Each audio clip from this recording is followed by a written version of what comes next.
ନମସ୍କାର, ଜୟ ଜଗନ୍ନାଥ ଦର୍ଶକ ବନ୍ଧୁ।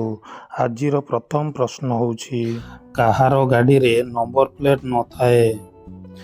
Option A police, option B ପ୍ରଧାନମନ୍ତ୍ରୀ, ଅପସନ୍ ସି ମୁଖ୍ୟମନ୍ତ୍ରୀ, ଅପସନ୍ ଡି ରାଷ୍ଟ୍ରପତି।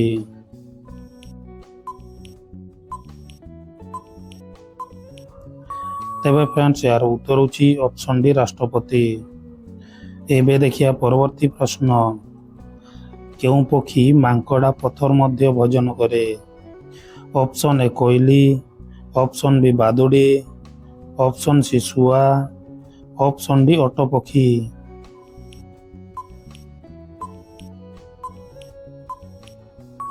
ତେବେ ଫ୍ରେଣ୍ଡସ୍, ଏହାର ଉତ୍ତର ହେଉଛି ଅପସନ୍ ଡି ଓଟ ପକ୍ଷୀ। ଏବେ ଦେଖିବା ପରବର୍ତ୍ତୀ ପ୍ରଶ୍ନ, ଭାରତରେ ଅଧିକାଂଶ ବର୍ଷା କେଉଁଠାରେ ହୋଇଥାଏ? Option A Meghalaya, option B Kerala, option C Uttar Pradesh, option D Rajasthan.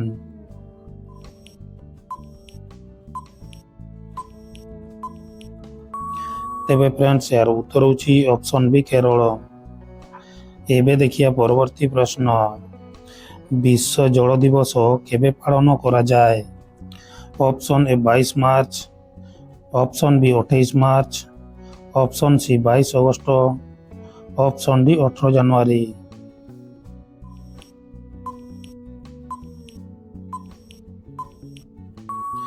ତେବେ ଫ୍ରେଣ୍ଡସ୍, ଏହାର ଉତ୍ତର ହେଉଛି ଅପସନ୍ ଏ 22 ମାର୍ଚ୍ଚ। ଏବେ ଦେଖିବା ପରବର୍ତ୍ତୀ ପ୍ରଶ୍ନ, କେଉଁ ଜୀବର ଦାନ୍ତ ସବୁଦିନ ବଢ଼ି ଚାଲିଥାଏ?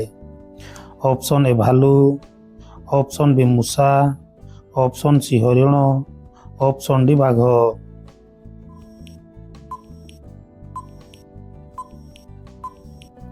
ତେବେ ଫ୍ରେଣ୍ଡସ୍, ଏହାର ଉତ୍ତର ହେଉଛି ଅପସନ୍ ବି ମୂଷା। ଏବେ ଦେଖିବା ପରବର୍ତ୍ତୀ ପ୍ରଶ୍ନ, କେଉଁ ଦେଶରେ ରାତିରେ ଗାଧୋଇବା ଶୁଭ ବୋଲି ମାନନ୍ତି? Option A Bharat, option B Japan, option C Nepal, option D Pakistan.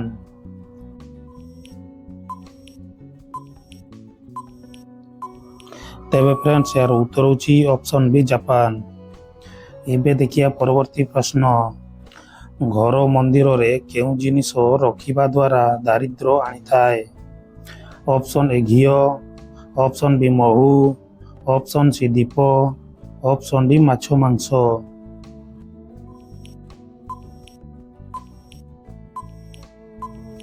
ତେବେ ଫ୍ରେଣ୍ଡସ୍, ଏହାର ଉତ୍ତର ହେଉଛି ଅପସନ୍ ଡି ମାଛ ମାଂସ।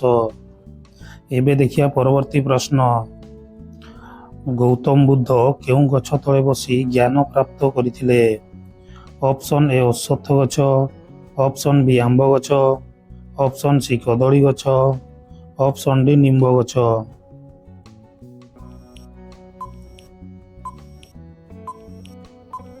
ତେବେ ଫ୍ରେଣ୍ଡସ୍, ଏହାର ଉତ୍ତର ହେଉଛି ଅପସନ୍ ଏ ଅଶ୍ୱତ୍ଥ ଗଛ। ଏବେ ଦେଖିବା ପରବର୍ତ୍ତୀ ପ୍ରଶ୍ନ, କେଉଁ ପଶୁ ଅଧିକ କ୍ରୋଧିତ ହୋଇଥାଏ?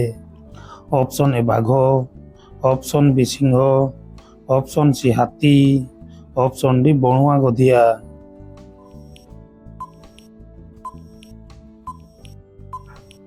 ତେବେ ଫ୍ରେଣ୍ଡସ୍, ଏହାର ଉତ୍ତର ହେଉଛି ଅପସନ୍ ଡି ବଣୁଆ ଗଧିଆ।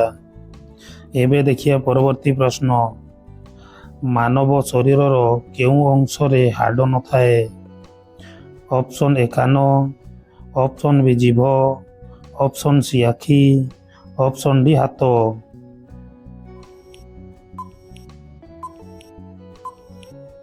ତେବେ ଫ୍ରେଣ୍ଡସ୍, ଏହାର ଉତ୍ତର ହେଉଛି ଅପସନ୍ ବି ଜିଭ।